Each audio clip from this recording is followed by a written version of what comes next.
ឆ្នាំនេះគឺថាទឹកលិចខ្លាំងមែនតើបងប្អូនទាំងអស់គ្នាបាទហើយបងប្អូនរបស់យើងទៅលេងច្រើនមែនតើហ្មងណាតាមផ្លូវណាហើយពេលដែលទឹកឡើងហក់ខ្លាំងអញ្ចឹងពុកម៉ែបងប្អូនដែលគាត់នៅតាមបណ្ដោយទន្លេណាអញ្ចឹងកូនក្មេងទុយអីយើងត្រូវតែមើលគាត់មែនតើជៀសវាងមានហានិភ័យណាមួយអញ្ចឹងណាបងដោយសារតែទឹកក៏ហូរខ្លាំងដែរហើយគឺថាតាមក្រោមផ្ទះតាមផ្លូវអីគឺថាសុទ្ធតែទឹកមកបងប្អូនទាំងអស់គ្នាបាទហើយបងប្អូនរបស់យើងជំនះដូចជាឡានម៉ូតូអីយើងយកទៅដាក់តាមទីទួលសុវត្ថិភាពអញ្ចឹងណាហើយអត់មានទៅណាឆ្ងាយទេគឺថាកន្លែងប៉មពណ៌ក្រហមខុសស្ពានគីសូណាណាហើយខាងនេះជាខាងត្បូងឃ្មុំយើងឆ្លងទៅកណ្ដោះគឺថាកំពង់ចាមអញ្ចឹងណាហើយសម្រាប់អ្នកដែលគាត់មានឡានពូគាត់អាចធ្វើដំណើរតាមផ្លូវនេះបានហើយបើសិនជាថាឡានរៀងទៀបអីអានឹងរៀងហានិភ័យដែរដូចជាព្រោះអីអាចនឹងឆ្លងប្រព័ន្ធភ្លើងអីអញ្ចឹងណាព្រោះអីទឹកវារៀងខ្លាំងដែរអញ្ចឹងណាហើយសម្រាប់អ្នកដែលគាត់ហ៊ានបើកគាត់អាចទៅបានអញ្ចឹងណាព្រោះថាខ្ញុំអត់សូវហ៊ានទេព្រោះអីពេលដែលយើងបើកលឿនទៅទឹកវាចូលអាកន្លែងបលម៉ាស៊ីនណាហើយគឺថាមើលទៅសុបាយមួយយ៉ាងដែរបងប្អូនអរគ្នាបាទគឺថាទឹកហូរតាមបណ្ដោយផ្លូវហើយ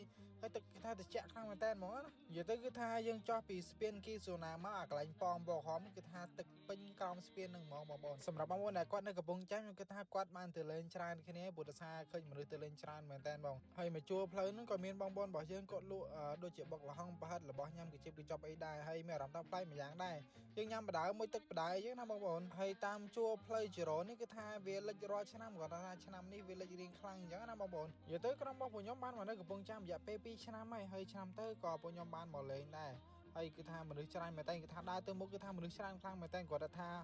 ដើរតាមទឹកវារៀងហត់អញ្ចឹងណាជាពិសេសក្មេងតូចរបស់យើងខ្ញុំសឹមគាត់ដើរលើកជើងអត់ចង់រួចទេព្រោះអីដើររៀងឆ្ងាយដែរអញ្ចឹងណាហើយតាមផ្ទះខ្លះដូចជាឡានគាត់ខ្ពស់អីគាត់អត់បាននាំទៅណាទេគាត់ដាក់នៅផ្ទះគាត់នោះព្រោះដោយសារតែឡានគាត់រៀងខ្ពស់វាអត់អីអញ្ចឹងណាហើយខ្ញុំសួរអ្នកដែលគាត់នៅនឹងគាត់ថាអ្នកខ្លះគាត់ជំនះដូចជាឡានម៉ូតូអីគាត់យកទៅដាក់តាមទីទួលសុវត្ថិភាពអីចឹងទៅអានេះជួរខាងមុខគឺថាកន្លែងខ្លះរាក់តែយើងអាចដើរបានអាចជិះម៉ូតូបានដែរប៉ុន្តែនៅជួរខាងក្រៅគឺថាលិចខ្លាំងមកបងកន្លែងខ្លះ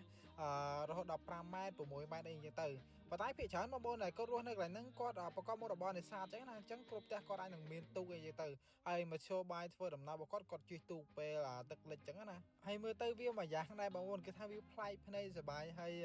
បងប្អូនខ្លះគាត់បើកឡាន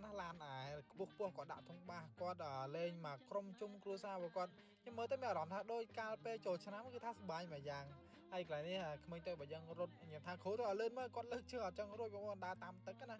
ហើយទឹកកន្លែងនេះវារាក់មកម៉ោបលើតែគាត់ថាពេលដែលយើងដើរឆ្ងាយទៅវាខត់ហើយខ្ញុំសួរគ្រូថាសប្បាយគ្រូថាសប្បាយខ្លាំងមែនតើហ្មង